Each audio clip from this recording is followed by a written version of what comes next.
Yo,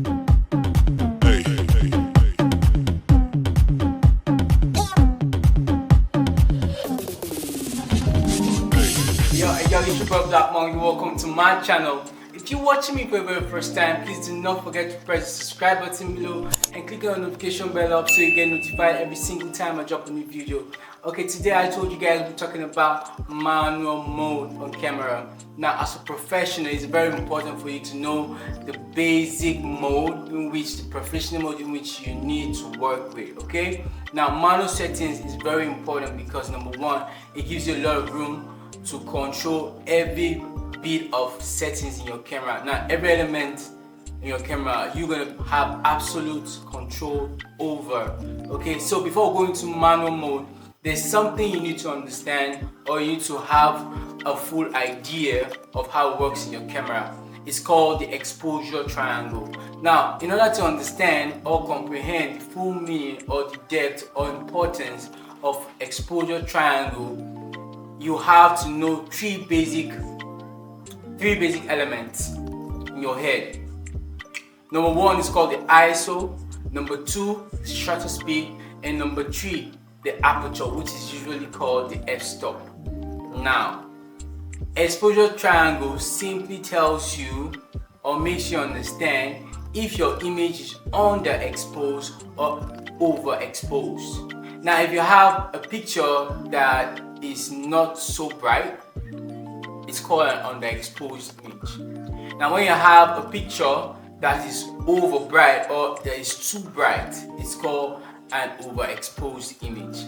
Now, in studying your manual mode, you need to control your exposure to have a perfect exposure triangle. What am I saying by when I mean a perfect exposure triangle? I simply mean you don't want your picture to be overexposed or underexposed. You want to stay in the middle so you have that sweet soft light on your subject.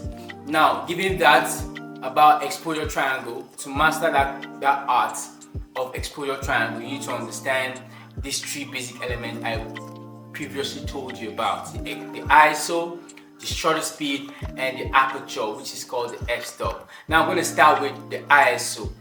ISO simply means this level of sensitivity of your camera to light. I'm going to take this again so you understand. Camera ISO simply means the level of sensitivity of your camera to light. Now,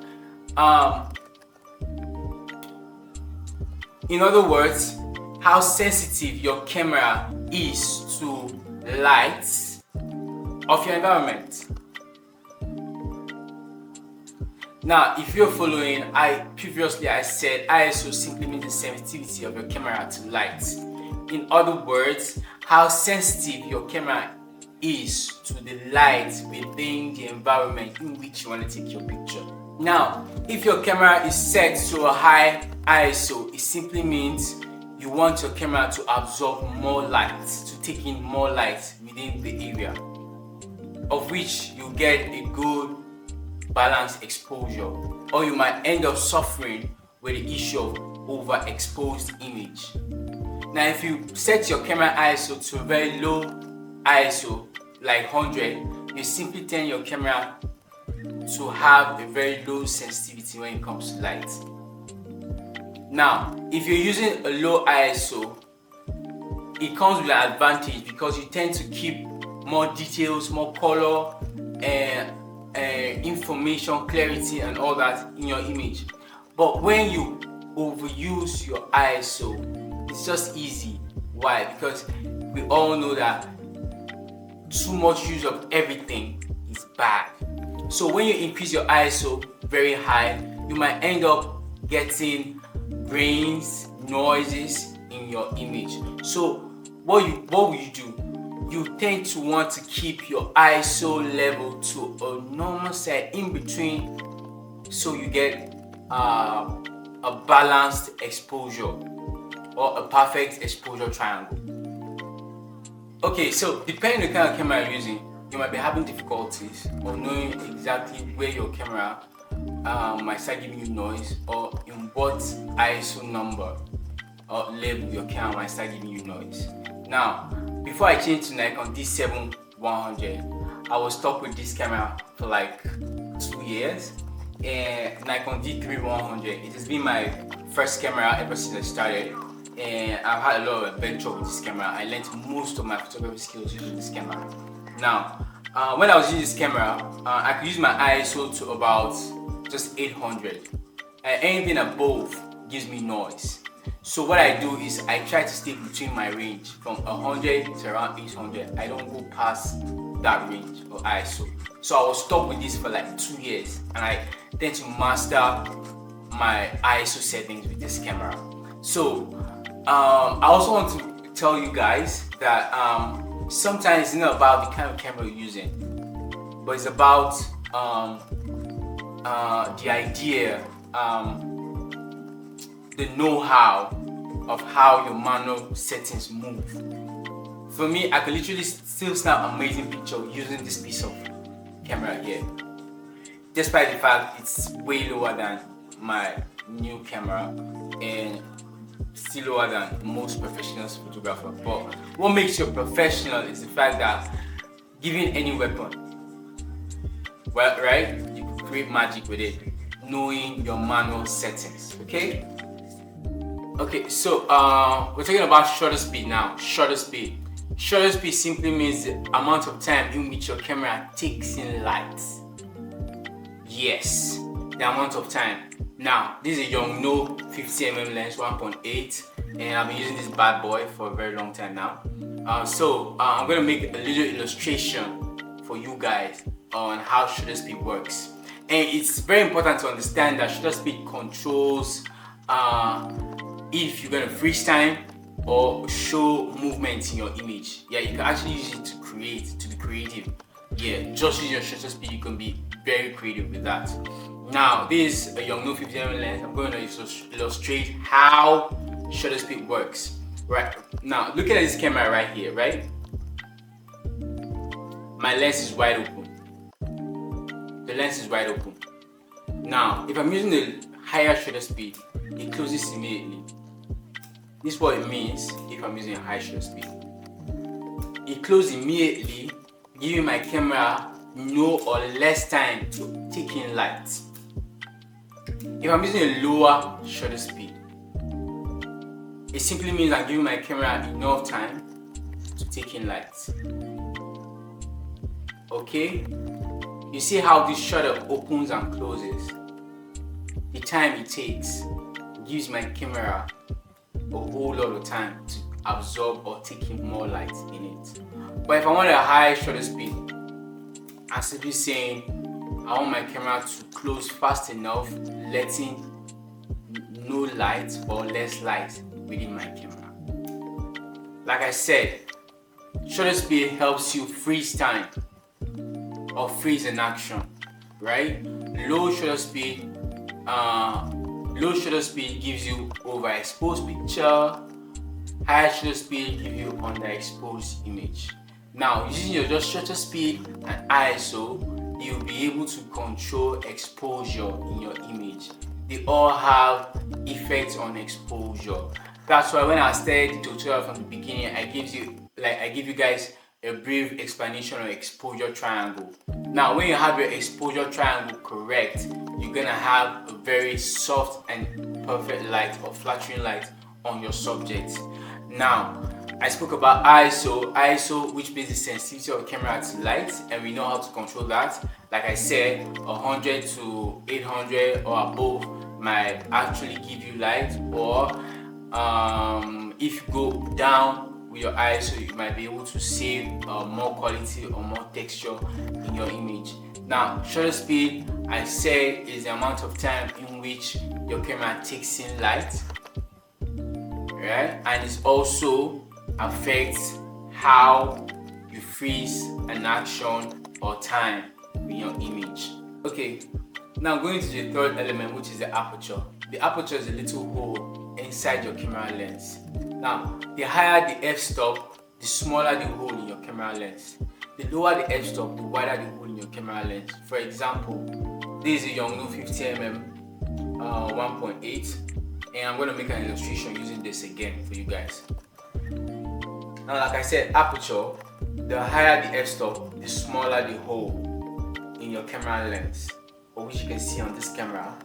The smaller the f-stop, the wider the hole in your camera. This allows more light into your camera sensor. The smaller the hole, that is high f-stop, gives you small hole in which your camera lens are taking light, right? So it's easy. Like I said, f-stop is being measured by you might get an f-stop by 1.4, 1.8, 2.4, 11, 8, 9, 10, so far, and so on. Also, f-stop is also referred to depth of field, which simply means the distance between your foreground, subject, and your background. If you want to take a very sharp image of probably a single portrait, and I want my background all blurred out and my foreground all blurred out, I actually use a wider aperture, which will allow more light into my camera and also give me that blur effect of my background, isolating all elements except my subject, giving you that sweet sharp effect on how distant your subject is to your background relative to your background by blurring the image, right? And if for instance, I'm snapping a group of people and I want everybody to be on focus, it simply implies I might also use a really high f-stop so as to have everything on focus.